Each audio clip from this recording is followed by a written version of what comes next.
राहुल गांधी जी तो अभी बाहर निकले, लेकिन सहमत देकर के गया है कि हम जो कह रहे हैं सही कह रहे हैं।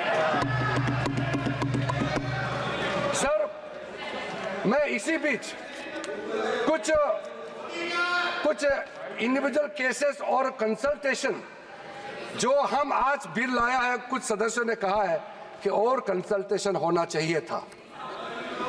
आपको मैं दावे के साथ बताना चाहता हूं, जितना कंसल्टेशन प्रोसेस पिछले 10 सालों में किया गया है, आज तो किसी सरकार ने इतना स्टेक होल्डर से कंसल्टेशन प्रोसेस नहीं किया है।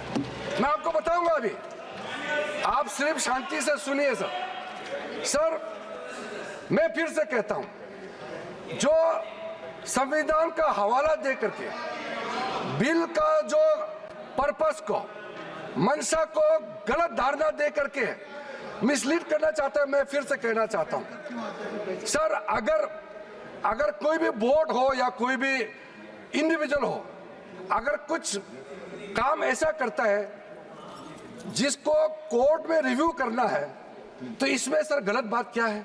अगर ट्राइब्यूनल का फैसला गलत है, अगर उसमें कोर्ट में अपील करने का प्रावधान देते हैं, उसमें गैर संवैधानिक कैसे हो गया ये बताइए आप अगर तर्क रखते हैं तो आप उसका जस्टिफिकेशन भी देना पड़ेगा सर।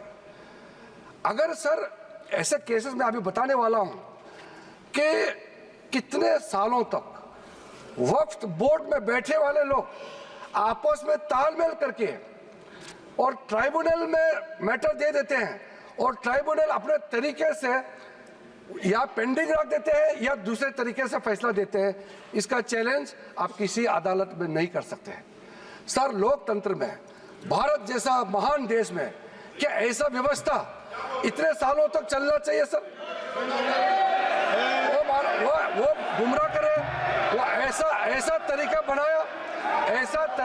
बनाया इन्होंने कि ट्राइब्यूनल सर ये इस तरह से आप लोग बात करके मेरा आवाज नहीं दबा सकते हैं। सच्चाई सुनना पड़ेगा आपको, क्योंकि सर तरीका ऐसा बनाया कि ट्राइब्यूनल का जजमेंट का रिव्यू नहीं हो सकता है।